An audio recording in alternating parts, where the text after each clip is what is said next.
Hello student, मैं हूं Rohit sir, आप लोगों का फिजिक्स टीचर, और स्वागत करता हूं आपका हमारे चैनल इंटर साइंस क्लासेस में। दोस्तों, इससे पहले वाले वीडियो में हम लोग सदिश के बीच में कैसे कोण निकाला जाता है ये पढ़ लिया है और कुछ क्वेश्चन भी किया था। ठीक है बाबू, अब इस वीडियो में हम लोग सदिश का योग पढ़ेंगे, सदिश को कैसे जोड़ा जाता है। ठीक है, सदिश का योग पढ़ेंगे इस वीडियो में हम लोग। आज का हमारा टॉपिक रहेगा सदिश का योग।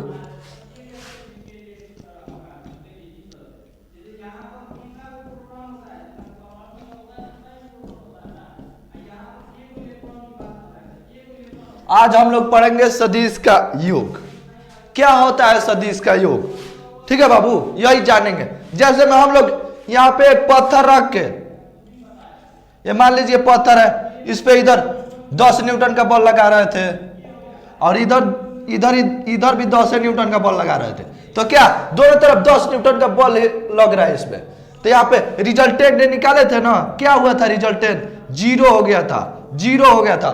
तो ये क्यों हो गया था जीरो, यही सब पढ़ेंगे हम लोग। ठीक है, डायरेक्ट वहां पे बताए थे, समझाए थे। जब वेक्टर स्टार्ट किए थे तो डायरेक्ट समझाए थे। फोर्स क्या होता है? एक वेक्टर क्वांटिटी होता है ना, फोर्स, बल, वेक्टर होता है बल। तो यहाँ पे रिजल्टेंट निकाले थे तो जीरो हो गया था। ठीक है बाबू, और एक एग्जांपल दिए थे, यहाँ पे पत्थर था, ठीक है, और एक ही तरफ बल लग रहा था 10 न्यूटन का और 4 न्यूटन का, मान लीजिए लग रहा है 10 न्यूटन और 4 न्यूटन का लग रहा था। तो यहाँ पे रिजल्टेंट निकाले थे तो 6 न्यूटन हो गया था। ठीक है, यहाँ पे 0 न्यूटन। ये क्यों हो गया था 6 न्यूटन और 0 न्यूटन, यही जानेंगे हम लोग। ठीक है बाबू, इस वीडियो में हम लोग सदिश का योग पढ़ेंगे, ये जुड़ के या घट के कैसे हुआ है यही सब जानेंगे। ठीक है, और देखिए यहाँ पे देखिए, मान लीजिए यहाँ पे कोई पत्थर है ना, इस पे इधर फोर्स लग रहा है, इधर लग रहा है, इधर लग रहा है, इधर लग रहा है, इधर लग रहा है। तो देखिए ये धरती पे है, मान लीजिए ये ए वेक्टर है, ये बी वेक्टर है, ये सी वेक्टर है, ये डी वेक्टर है, ये ई वेक्टर है। तो इसका रिजल्टेंट निकालेंगे। रिजल्टेंट आर बराबर हो जाएगा क्या? आर बराबर वेक्टर ए का A plus vector B plus vector C plus vector D plus vector E. इसका रिजल्टेंट यही हो जाएगा। तो रिजल्टेंट कैसे निकाला जाता है, कैसे सदिश का योग किया जाता है, यही जानेंगे इस वीडियो में। देखिए तो बाबू, यहाँ पे इधर वेक्टर ए गया है, इधर बी गया है, इधर सी गया है, इधर डी गया है, इधर ई गया है, लेकिन पूरा जुट गया है। तो इसे क्या मतलब, इसका अर्थ क्या हो रहा है? क्या अर्थ हो रहा है यहाँ पे हो जाएगा? इसका अर्थ जानते हैं का? सदिश के योग का मतलब होता है कुल असर या कुल प्रभाव, जितना इस पे प्रभाव पड़ रहा है, इस वस्तु पे क्या प्रभाव पड़ रहा है, यही होता है सदिश के योग का मतलब। तो यहाँ पे लिख देंगे सदिश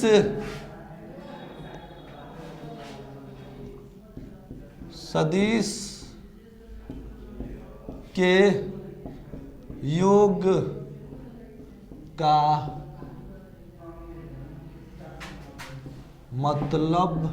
मतलब कुल असर या कुल प्रभाव होता है। ठीक है बाबू, सदिश के योग का मतलब कुल असर, कुल प्रभाव। क्या प्रभाव पड़ रहा है इस वस्तु पे, इस पे क्या प्रभाव पड़ रहा है? 10 न्यूटन का इधर लग रहा है, 10 न्यूटन का इधर, तो क्या प्रभाव पड़ेगा? दोनों तरफ सेम बल है, बराबर बल लग रहा है, तो क्या ये हिलेगा वस्तु? नहीं हिलेगा, वहीं पे स्थिर रहेगा। क्यों? क्योंकि दोनों तरफ बल बराबर लग रहा है। ठीक है, मान लीजिए यहाँ पे हम खड़े हैं और दोनों तरफ से मेरा हाथ धर के पकड़ के और कोई इधर 10 न्यूटन से खींच रहा है, इधर भी 10 न्यूटन से खींच रहा है, तो क्या हम यहाँ से हिलेंगे? नहीं हिलेंगे। भले ये बाएं उखड़ जाएगा हैंड दोनों, लेकिन हिलेंगे नहीं हिलेंगे। इसको नोट कीजिए, आगे बढ़ते हैं हम लोग, नोट कीजिए। आइए बाबू, अब हम लोग पढ़ेंगे सदिश के योग का तरीका। क्या होता है तरीका, सदिश को कैसे जोड़ा जाता है, उसका नियम होगा ना। सदिश के योग का तरीका देखते हैं हम। तो देखिए बाबू, सदिश के योग का 3 तरीका होता है। फर्स्ट होता है ज्यामितीय विधि, दूसरा होता है गणितीय विधि और तीसरा होता है घटकीय विधि। आइए लिख देते हैं यहाँ पे। फर्स्ट हो जाएगा हमारा ज्यामितीय विधि,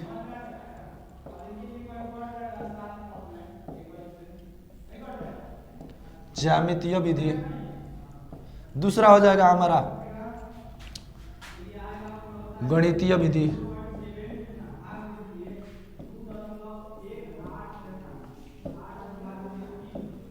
तीसरा हो जाएगा हमारा घटक विधि। ये सदिश का योग का 3 तरीका हो गया हमारा बाबू। इसमें हम लोग पहला पढ़ेंगे ज्यामितीय विधि में ना ये स्केल से नाप के ना रिजल्टेंट निकाला जाता है, परिमाण निकाला जाता है स्केल से नाप के। और गणितीय विधि में सिद्ध करके निकाला जाता है, घटकीय विधि में भी सीधे करके निकाला जाता है। ठीक है, तो हम लोग पहला पढ़ेंगे ज्यामितीय विधि। इसको नोट कर लीजिए, मिटाते हैं। आइए ज्यामितीय विधि को देखते हैं। देखिए बाबू, हम आपको कोण निकालने के लिए बताए थे कि 2 वेक्टर दिया रहेगा तो उसके बीच कोण निकालना होगा। तो क्या करेंगे, वेक्टर को शिफ्ट करके हेड हेड मिलाएंगे या टेल टेल मिलाएंगे। कोण निकालने के लिए बताए थे ना, हेड हेड 2 वेक्टर दिया था, अगर हेड टेल मिला था तो उसको शिफ्ट करके हेड हेड मिला रहे थे, अच्छा टेल टेल मिला रहे थे, बताए थे ना। ऐसे मिलाएंगे तबे जाके हमारा क्या निकलेगा, कोण निकलेगा। लेकिन अब रिजल्टेंट निकालना है, यहाँ पे रिजल्टेंट निकालना होगा ना तो जानते हैं क्या करेंगे, यहाँ पे हेड टेल मिलाएंगे, हेड टेल मिलाएंगे। अब टेल टेल हेड हेड ना मिलेगा क्योंकि हमको अब रिजल्टेंट निकालना है, कोण ना निकालना है। रिजल्टेंट निकालना होगा तो हेड टेल मिलाएंगे, हेड टेल मिलाएंगे तबे जाके क्या होगा, रिजल्टेंट निकलेगा हमारा। तो आइए देखिए ज्यामितीय विधि को देखते हैं हम लोग। ठीक है बाबू, आइए देखिए बाबू, इसमें ना लिख देते हैं यहां पे सदिशों के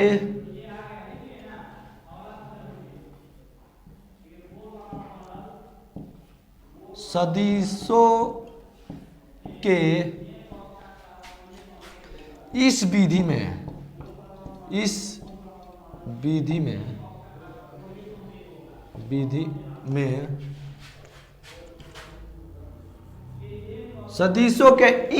में सदिशों के इस विधि में जिन सदिशों का योग निकालना होता है, जिन सदिशों का योग निकालना होता है,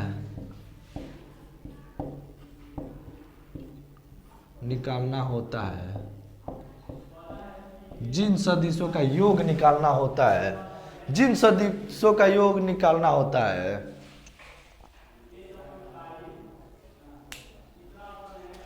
जिन सदिशों का योग निकालना होता है उसे हेड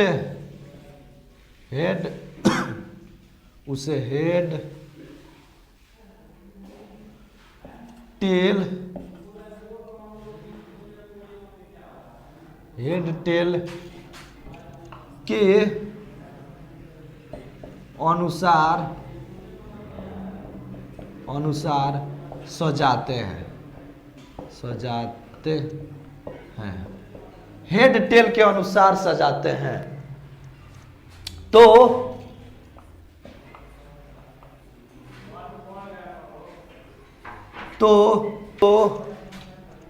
पहले सदिश का टेल और दूसरे सदिश का हेड होता है। देखिए बाबू, सदिशों को सजा लेंगे तो हेड टेल मिला लेंगे तो क्या होगा, पहले सदिश का टेल और दूसरे सदिश का हेड क्या हो जाएगा हमारा, रिजल्टेंट। यही होगा बाबू रिजल्टेंट। यहां से लेके यहां तक हमारा क्या हो जाएगा, रिजल्टेंट हो जाएगा। तो आइए यहां पे बना देते हैं। देखिए बाबू, यहां पे 2 सदिश दिया है, ठीक है, ए बी, ठीक है, थीटा कोण पे है, ठीक है। इसको क्या करेंगे, पहले शिफ्ट करेंगे ना, क्योंकि यहाँ पे टेल टेल मिला है, टेल टेल मिलेगा तो नहीं निकलेगा हमारा योग, हेड टेल मिलना चाहिए, हेड टेल, ठीक है, हेड टेल मिलेगा तो अभी योग निकलेगा। तो क्या करेंगे, वेक्टर को शिफ्ट करेंगे। यहाँ पे देखिए, तो यहाँ पे शिफ्ट कर दिए, इसको उठा के इस पे कर देते हैं वेक्टर ए को यहाँ पे रख दिए, शिफ्ट कर दिए, समांतर शिफ्ट करना है, ये बी वेक्टर है। तो देखिए तो बाबू क्या कह रहा है, स्टेटमेंट क्या कह रहा है कि सदिशों के योग के इस विधि में जिन सदिशों का योग निकालना होता है उसे हेड टेल के अनुसार सजाते हैं। तो पहले सदिश का टेल, पहला सदिश है इसका टेल तथा दूसरे सदिश का हेड, दूसरे सदिश का हेड, सदिश का योग होता है। यहां से लेके यहां तक क्या हो जाएगा बाबू, सदिश का योग हो जाएगा, ये रिजल्टेंट हो जाएगा, यही निकालना है हमको। तो आइए एक क्वेश्चन करते हैं, इसको ना स्केल से नाप लेंगे, स्केल से जितना होगा उतना हो जाएगा क्या हमारा रिजल्टेंट। गणितीय विधि में निकालेंगे, ठीक है, सिद्ध करके। ये ज्यामितीय विधि है तो इसमें स्केल से माप के निकालेंगे। तो इसको नोट कीजिए, आगे बढ़ते हैं हम लोग क्वेश्चन के तरफ। देखिए बाबू क्वेश्चन देखिए, क्वेश्चन हमारा हो जाएगा अगर सदिश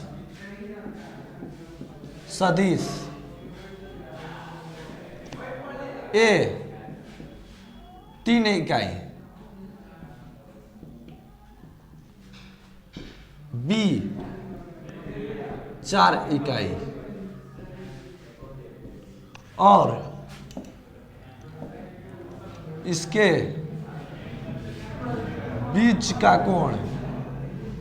और इसके बीच का कोण 90 डिग्री हो तो सदिश का योग निकालें। देखिए बाबू, अगर सदिश ए 3 इकाई, बी 4 इकाई और इसके बीच का कोण 90 डिग्री हो तो सदिश का योग निकालें। आ जाइए यहां पे,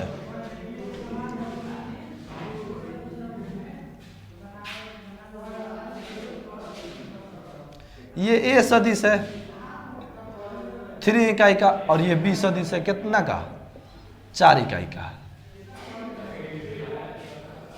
इसके बीच का कोण 90 डिग्री है। तो देखिए तो बाबू रिजल्टेंट निकालना है तो क्या करेंगे, यहां पे टेल टेल मिला है तो पहले इसको शिफ्ट करके क्या करेंगे, हेड टेल मिलाएंगे। आइए इधर शिफ्ट करते हैं, इधर यहां पे आ जाइए, ये वेक्टर को उठा के इस पे कर देते हैं, यहां पे शिफ्ट कर दिए तो इसका कोण भी तो आएगा ना, यहाँ पे कोण 90 डिग्री, ठीक है। और क्या बताए थे कि पहले सदिश का टेल और दूसरे सदिश का हेड क्या होता है, हमारा रिजल्टेंट होता है। तो यहाँ पे ये हो जाएगा हमारा रिजल्टेंट। ये ए वेक्टर है, इसका मान कितना दिया है 3 इकाई, ये बी वेक्टर है, इसका मान दिया है 4 इकाई और ये रिजल्टेंट निकालना है। तो देखिए बाबू रिजल्टेंट निकालना है ना, तो हम बताए थे आप लोगों को कि ज्यामितीय विधि में किससे निकाला जाता है, स्केल से माप के मान निकाला जाता है।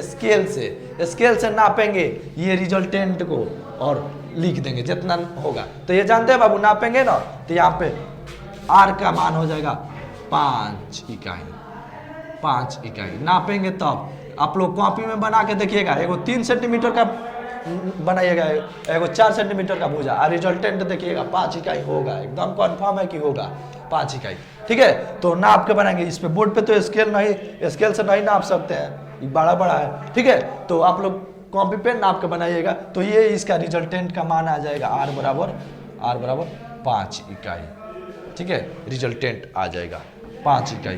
तो ये आप लोग कर लीजिएगा। आज के लिए बस इतना ही, मिलते हैं फिर अगले वीडियो में। वीडियो अच्छा लगा हो तो लाइक कीजिए, कमेंट कीजिए और चैनल को सब्सक्राइब कीजिए। हाँ, और अगर आप लोग ऑफलाइन क्लास में जुड़ना चाहते हैं तो क्लास चल रहा है, जुड़ सकते हैं।